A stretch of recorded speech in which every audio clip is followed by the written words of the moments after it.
Welcome back to Animal Crossing New Horizons. I'm Dear Darling, and should we see what's going on a wonderful island, lovely island of Fawnhallow today. I said wonderful, and I was like, that's wrong. Immediately in my brain, I was like, that's a wrong adjective to use. But yeah, what are we going to talk about today? I don't really know, necessarily. I didn't talk about D&D yesterday, did I? No. D&D was interesting. It was a rather low-key session, if anything. With more some... I'm not going to say it was like filler, because it wasn't quite filler, but there were some very interesting moments during it. But good evening, everyone.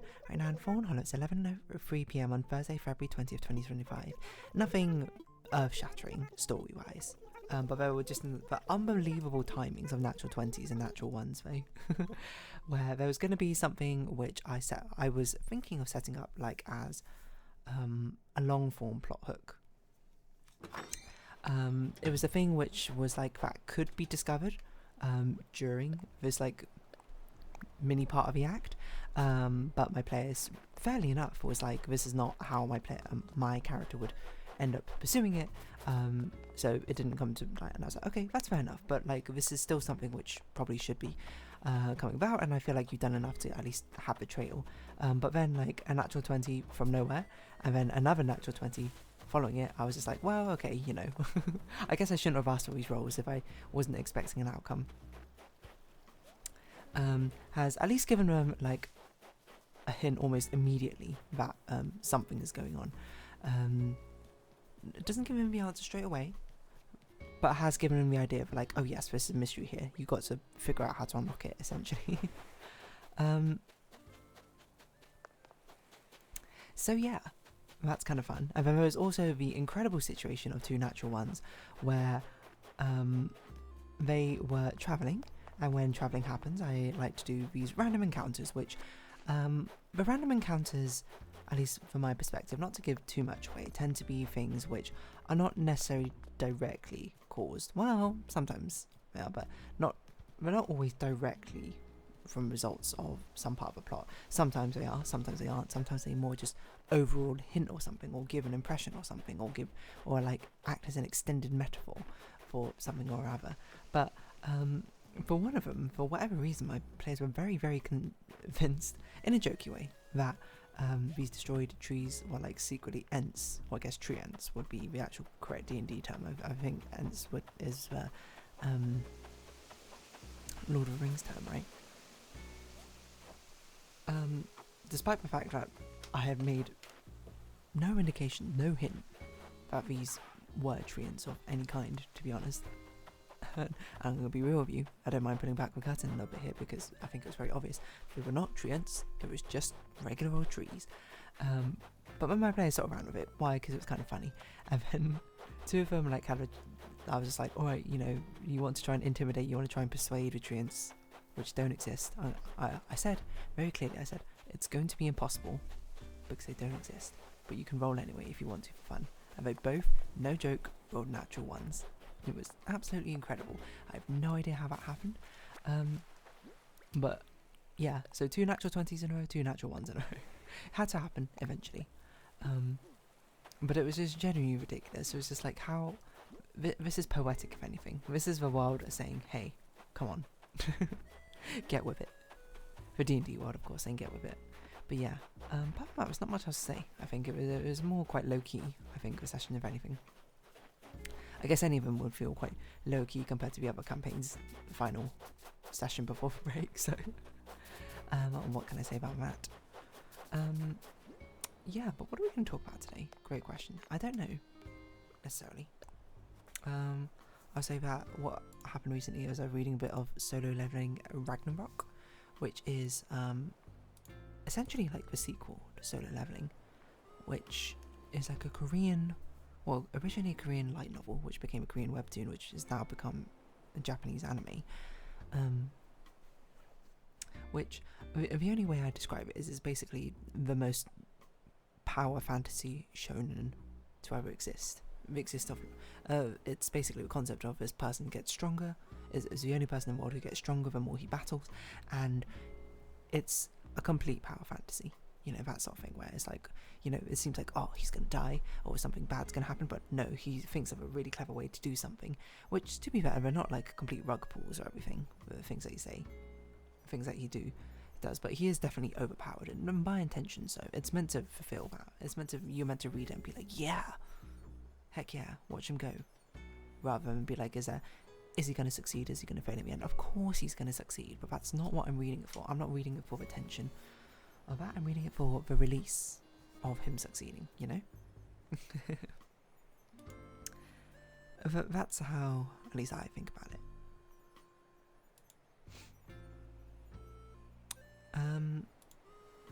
But yeah, I've read up to the current chapter. I was very confused for a bit because I was just like, I swear I read part of the sequel already, but it turns out the sequel was the epilogue from the first series, which I read. But yeah, what else can I talk about? I don't know what's going on in the games industry.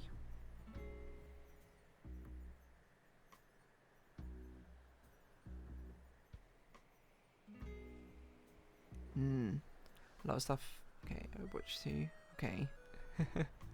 Overwatch 2 Steam reviews rebound from mostly negative with Season 15.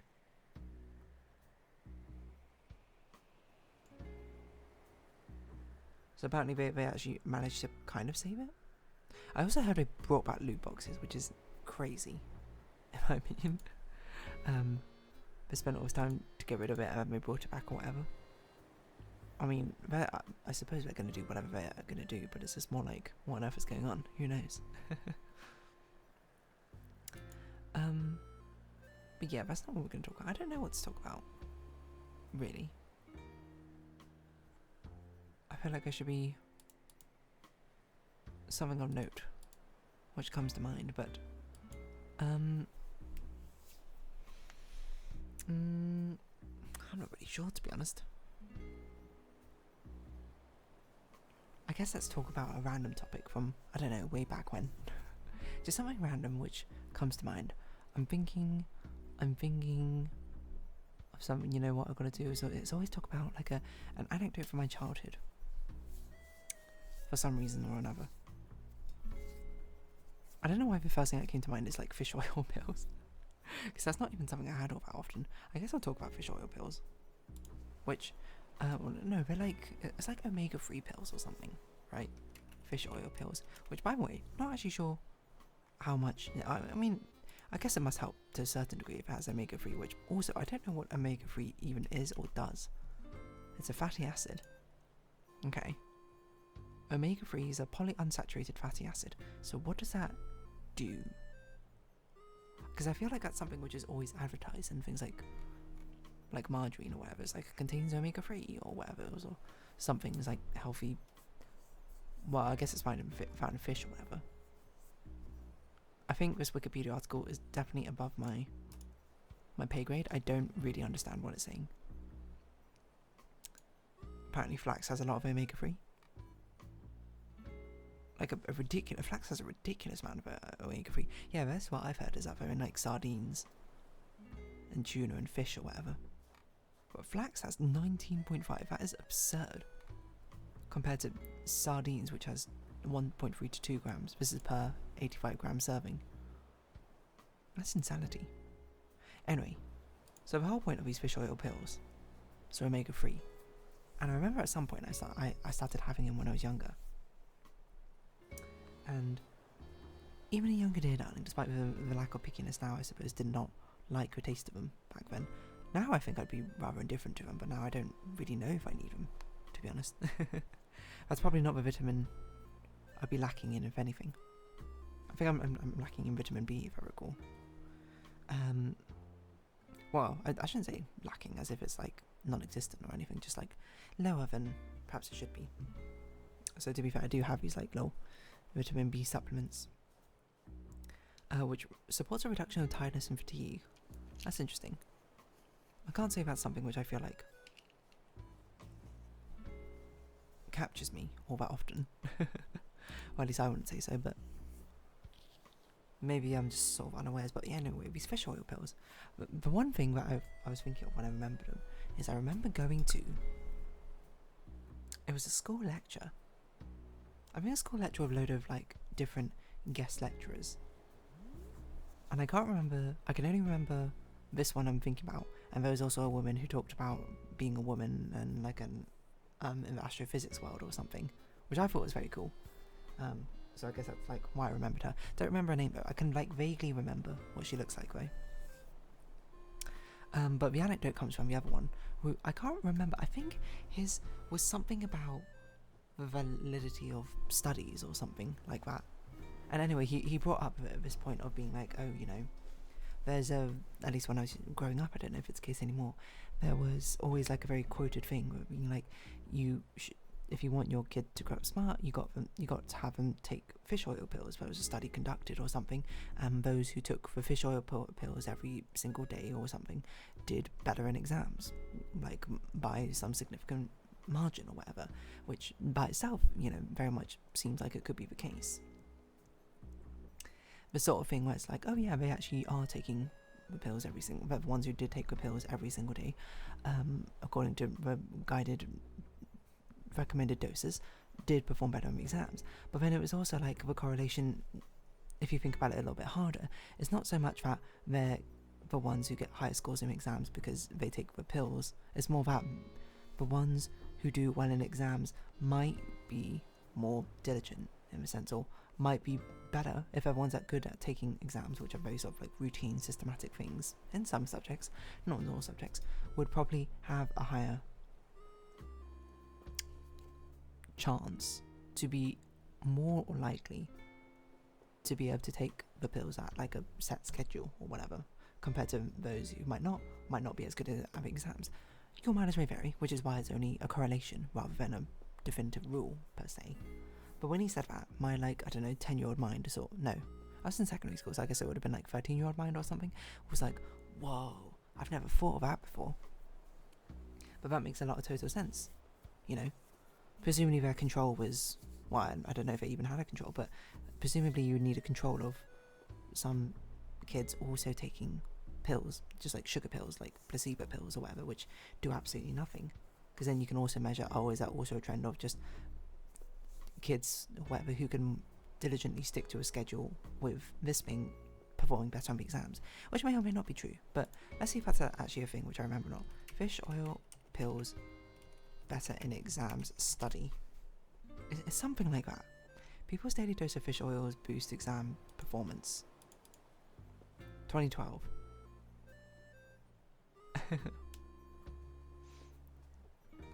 It was something. There was not enough evidence to show that giving children a daily dose of fish oil helps them get better grades in school. Omega-3 exam study is not good science. There you go. We're not going to do any harm, but it's going to really struggle to come up with some hard evidence to prove they made a difference. So that the original study came out in 2012-ish or something. That's when this first article came out. If they're going to have any effect, it would be around the period of birth when the brain is developing. If it's not controlled, it's not publishable, it's not good science.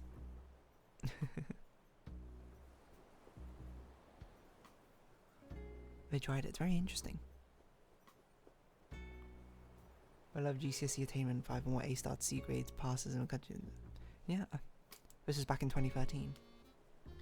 So I mean, this is what I was talking about. Oh no, this was 2006 and updated 2013. Wow, okay. Fish oil brain study, laughable, 2008. So yeah, it was very much when I was growing up. The study's been criticised as unethical. I don't know if it's unethical necessarily, but bad science is probably much more accurate, right? Anyway, this probably sounds absolutely insane, I suppose, if you didn't grow up in the exact sort of time period that I did.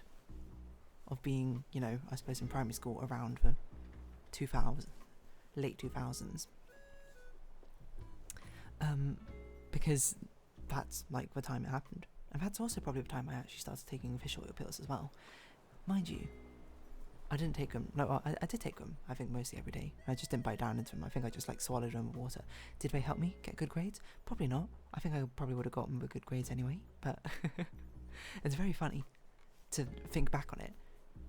and see now all the articles are just like, was a complete bogus. But back in the day, it was like people were talking about that, like it was actually discussed in primary schools and that sort of thing. And it's even funnier, I think, to think about it from the perspective of all the kids nowadays being like, what the heck are you talking about? This is not a thing. I don't know. I find that just slightly bemusing. What's the equivalent of that today? I don't know. Oh, I was looking for this. Hold on. I was looking for my like wrist support for my mouse, and I was like, where is it? And it was on the floor. So there you go. So it's very amusing to me, the idea that I don't know what the equivalent of this would be nowadays or something. There's not been just like random studies, which I'm sure must have had an effect on my perception of things from growing up, you know. For positive or negative, I don't necessarily know. But at the end of the day, I've not heard of anyone taking fish oil pills anymore, so I guess that's not really a thing. I guess you can take it if you like the taste of fish oil. It's a bit much, I would say. Whether things help or not, like these things about using like nutritional things, I feel like they had to be very carefully studied to actually figure out if they do have an effect or not, right? I say as a non-nutritionist and non-scientist, so really I suppose no horse in the race. It's just kind of what I was thinking. Excuse me.